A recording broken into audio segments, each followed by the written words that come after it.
Today we are going to do the revision part. Okay, so now we are going to do the first chapter, that was crop production and management. So what is crop?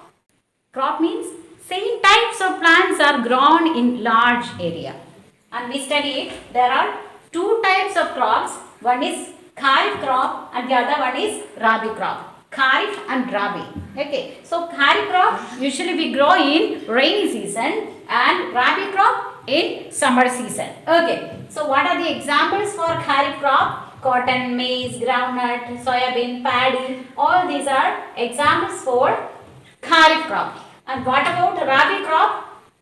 Rabi crops grown in summer season, so it doesn't want much amount of water. So gram, pea, mustard, wheat, all these comes under rabi crop. Now we are going to see the agricultural practices. What are the main steps of agricultural practices? Preparation of soil, adding manure and fertilizers, irrigation, weeding, harvesting, threshing and storage. First one is preparation of soil.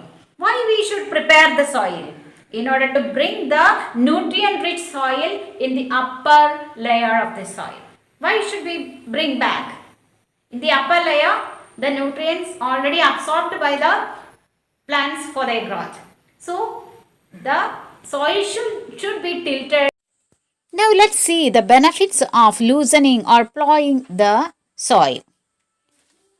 1. The soil allows the plant's roots to penetrate very freely and deeper into the soil. So the plants are held more firmly to the ground. Second one, the loose soil allows the roots of plants to breathe easily. Third one, loose soil helps in the growth of worm and microorganism. These are the friends of farmers. Here you can observe the diagrams of plowing the field by using a bullock and using a tractor. Hoe, plow and cultivator are the main instrument which we use in the preparation of soil. Okay. Second step is sowing the seed. What is sowing? The process of scattering the seed in the soil is known as sowing. And there are two methods of sowing by hand and sowing with a seed drill. So sowing of seed by hand is called broadcasting. And the implement used for sowing is seed drill. The third step is adding manure and fertilizers. It is an important question. What is the difference between manure and fertilizers? Okay. Why we should add manure and fertilizers? In order to enhances the growth of plants. Okay. So what is the difference between manure and fertilizers?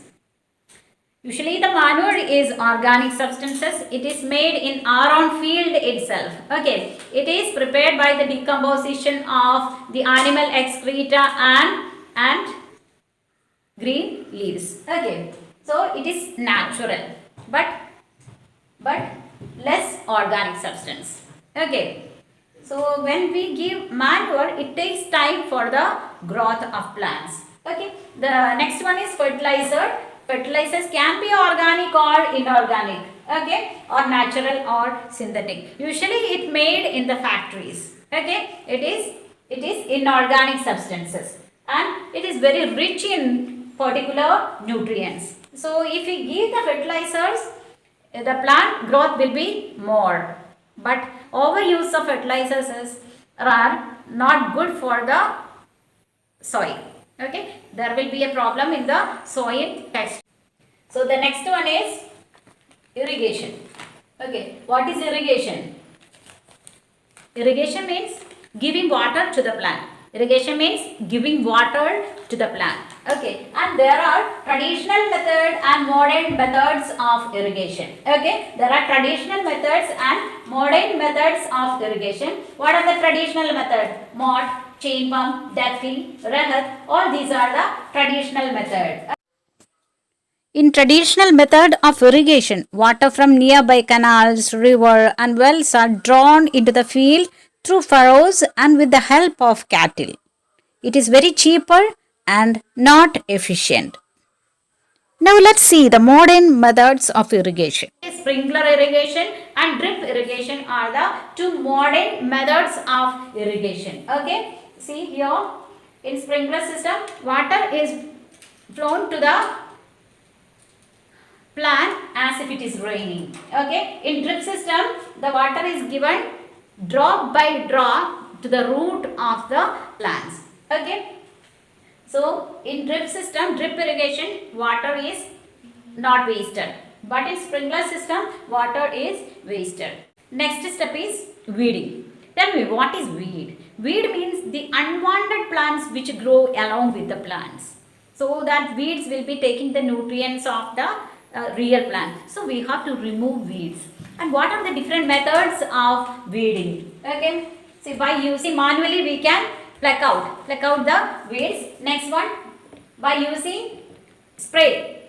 Okay, spraying insecticides like 2,4-D. By using spraying or spraying insecticides 2,4-D, we can we can kill the weeds and unwanted plants.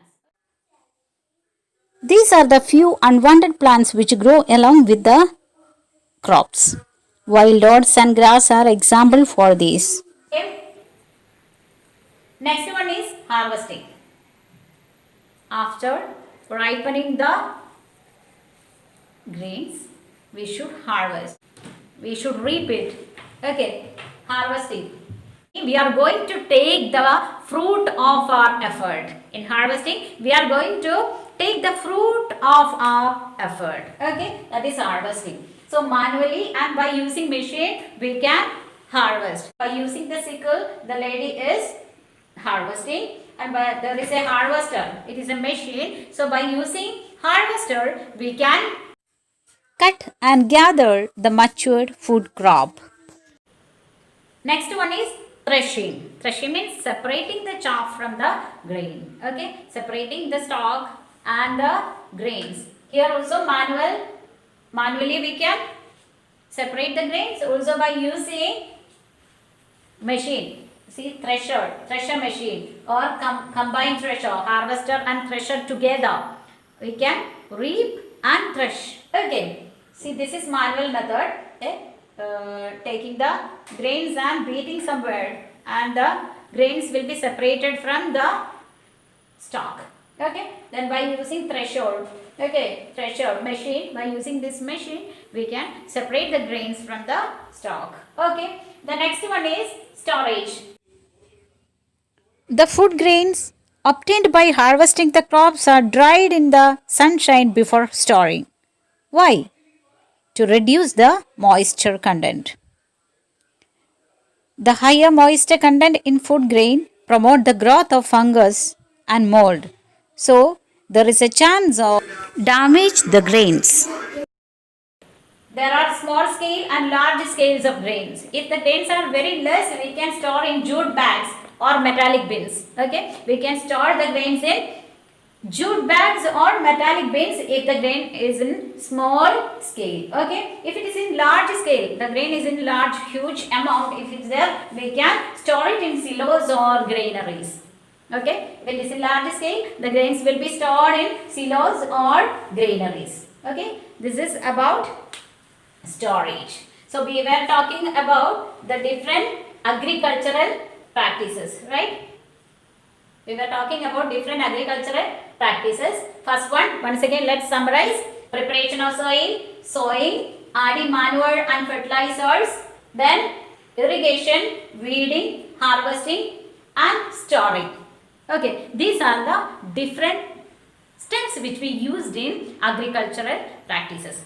And one more topic is there in that chapter, that is about animal husbandry. Okay, so what is animal husbandry? Animal husbandry is the process of breeding, feeding and caring of livestock, animals for food and other useful purposes. Okay, so breeding and feeding and taking care of animals. Okay, you can see the breeding of livestock on a large scale.